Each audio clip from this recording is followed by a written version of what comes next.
Voltar agora ao assunto político, porque as manifestações de domingo em Brasília, para falar dessas manifestações e também dos atos que destruíram a sede dos três poderes. A gente recebe agora o Denis Camargo Passerotti, que é advogado e membro da Comissão de Infraestrutura da OAB de São Paulo. Seja bem-vindo, um bom dia. Olá, Cláudia, bom dia, tudo bem? Bom dia a todos os telespectadores. E para essa entrevista a gente conta também com o nosso comentarista Diogo Schelp. Bem-vindo novamente, Diogo. Bom, vamos começar perguntando então sobre essas atitudes que estão sendo tomadas após as intervenções, após os atos de domingo lá em Brasília. A gente viu há pouco o interventor federal Ricardo Capelli falando sobre reuniões que acontecem agora à tarde, áreas que já estão sendo fechadas, porque há a expectativa de que novos atos possam acontecer, inclusive nesta quarta-feira. A gente viu o interventor falando isso tudo agora há pouco. Como você está vendo essas atitudes sendo tomadas após os atos de domingo?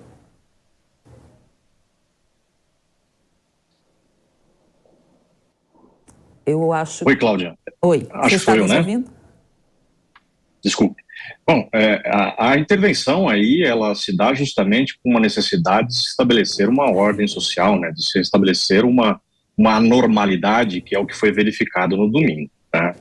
Os atos aí praticados pelo interventor têm como finalidade justamente salvaguardar a sociedade e salvaguardar o patrimônio público. Esta é a finalidade aí desta intervenção, né? Justamente estabelecer uma ordem e uma segurança, não só para o patrimônio público, mas para as pessoas também. A pergunta agora é de Diogo. Doutor, qual é a possibilidade, do ponto de vista jurídico, do ponto de vista legal, de se exigir reparação financeira para os danos que foram causados àquelas pessoas que participaram desses atos, seja diretamente ou indiretamente, financiando, por exemplo, esses atos de vandalismo, financiando o transporte para as pessoas que foram até Brasília? É possível exigir judicialmente a reparação desses danos financeiramente? Todos esses atos em que se verifica aí os atos de vandalismo, né, o que foi verificado, eles estão sim suscetíveis a uma reparação de dano material e também a uma consequência até mesmo criminal pelos atos praticados, né. O que tem que se fazer é o devido processo legal, tem que se buscar a devida apuração desses fatos, os responsáveis, e sim responsabilizá-los, tanto civil quanto criminalmente é possível essa responsabilização. E se for ainda envolvido algum servidor público, algum agente público, ele também pode sofrer consequências no âmbito administrativo, né? Doutor, ontem o ministro Alexandre de Moraes decretou a prisão preventiva e prisão de Torres, que foi ministro da Justiça do governo Bolsonaro. Ele está nos Estados Unidos, a expectativa de que ele volte para o Brasil ainda hoje. Como você pode analisar esse pedido de prisão? O pedido de prisão do ministro Alexandre de Moraes, ele se fundamenta aí justamente numa omissão por parte do secretário de Segurança do Distrito Federal, ex-ministro de Segurança, né? Então, o fundamento que ele se baseia lá é justamente numa omissão pelo fato de ter conhecimento dos fatos ou ter conhecimento de toda essa manifestação e não ter precavido ou não ter tomado atitudes necessárias para salvaguardar e preservar aí todo o patrimônio público, a sociedade, ou seja, não ter aumentado o contingente, não ter tomado as medidas que entende necessária para justamente evitar que esses atos se transformassem em vandalismo ou que acontecesse o que de forma aconteceu, né? Agora, há que se verificar lá se de fato está sendo concedido, ou agora é uma prisão preventiva, né, que foi decretada e tudo mais, e consequentemente ele terá a oportunidade, deve ser atribuída a ele a oportunidade de ampla defesa e contraditório. Diogo? Doutor, de atribuição, quer dizer, em relação a essa questão da ordem de prisão de Anderson Torres, é atribuição do STF fazer isso, porque enfim, ele não é mais ministro, já não é mais sequer secretário do Estado, né, do Distrito Federal, e mesmo, enfim, todas essas decisões que estão sendo tomadas por Alexandre de Moraes, inclusive o afastamento de Ibanez Rocha, há um questionamento, e eu gostaria de saber do senhor, o senhor considera que esse questionamento é justificado? O questionamento sobre a competência justamente do STF para tomar essas ações? A tua pergunta é fundamental, né, Diogo? Saber se o ministro do STF, ou o Supremo Tribunal Federal, tem a competência para receber essa denúncia, receber e processar essas medidas, né? De um lado você tem aí justamente o patrimônio público, né? Você tem a União como sendo a maior prejudicada, né? E daí que reivindica essa competência ao Supremo Tribunal Federal.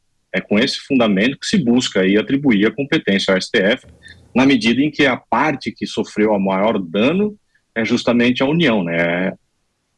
É o patrimônio público federal.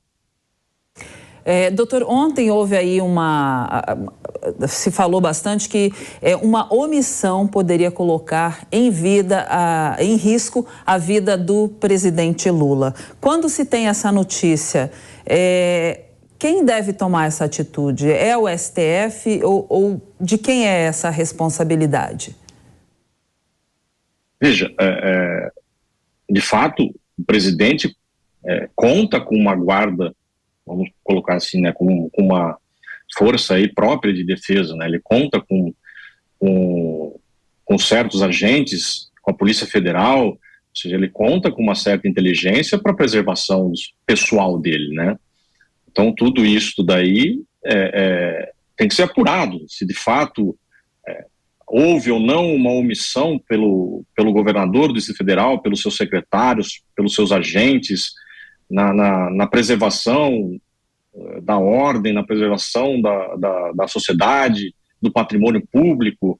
Mas, de fato, Cláudia, como você bem disse, aí o presidente ele detém um acervo para justamente a sua própria segurança, né?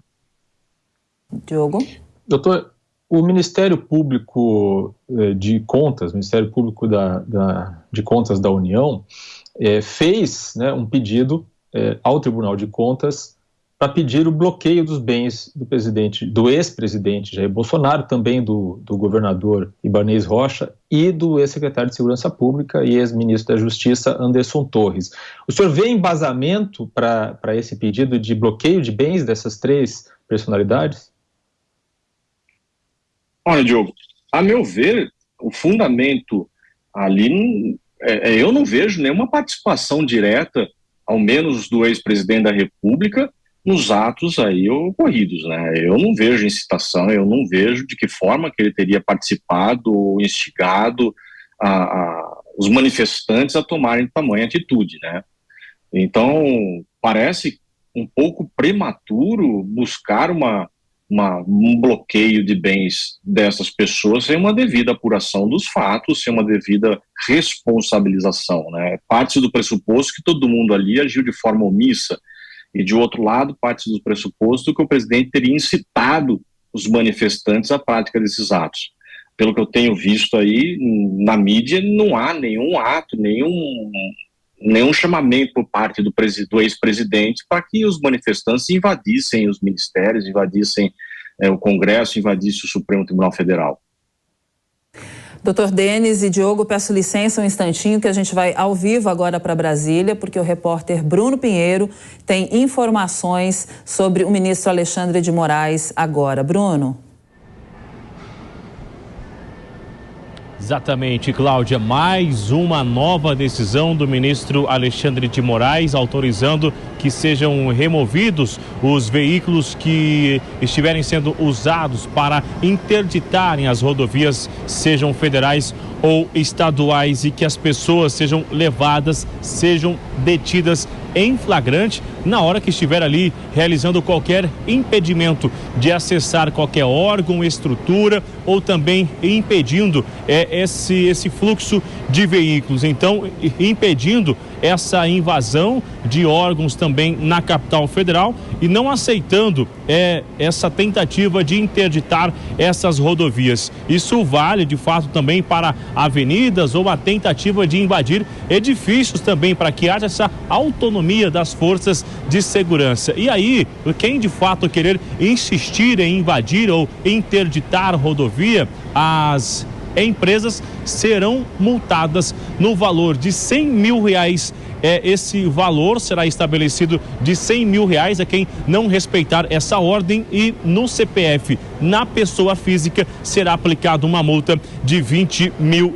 Então, esse documento ainda autoriza, então, para que possa ser liberado essas rodovias e que as autoridades também identifiquem os veículos que estão sendo usados nos atos e os seus responsáveis, ali de quem nome de quem está essa documentação. E ainda essa outra que chama atenção, que também está na mesma decisão de hoje do ministro Alexandre de Moraes, que o aplicativo de mensagens vai ter que bloquear os canais que estão ligados à convocação de novos atos aqui na capital federal ou em qualquer outro estado ou em qualquer outra cidade. Anteriormente, eu já havia antecipado que alguns usuários, Cláudia, estariam então alterando os nomes dos seus aplicativos, das suas contas usuários, e agora o ministro Alexandre de Moraes ordenando que esse aplicativo acabe suspendendo e bloqueando este canal de comunicação. Uma reunião de emergência de última hora foi convocada aqui na capital federal, está acontecendo neste momento com as forças de segurança na tentativa de evitar que novas invasões ocorram nesta quarta-feira, já que um novo ato está sendo chamado nas redes sociais para que possa ocorrer às 6 da tarde. A esplanada dos ministérios, que havia sido liberada em menos de 24 horas, ela volta a ser interditada agora. Era por volta de 11h05 da manhã, horário aqui da capital federal, a esplanada voltou a ser fechada. E a expectativa que essa limitação acabe aumentando essa área que seja interditada, que dá acesso também na rodoviária. Isso acaba, viu, Cláudia, afetando a vida de muita gente. Só para a gente entender, os servidores dos órgãos ali, do Congresso, da Suprema Corte, dos ministérios que utilizam ônibus, são pessoas que vêm de outras cidades no entorno aqui do plano piloto e são totalmente dependentes de ônibus ali que acabam chegando até a esplanada. Então isso dificulta, as pessoas não conseguem acessar, vai ser necessário, vai ter que sair de casa muito mais cedo e na hora de retornar também vão enfrentar dificuldade. E aí a cidade inteira acaba sentindo esse reflexo. De um lado aumenta a segurança e de um outro lado afeta a vida de muita gente, viu, Cláudia?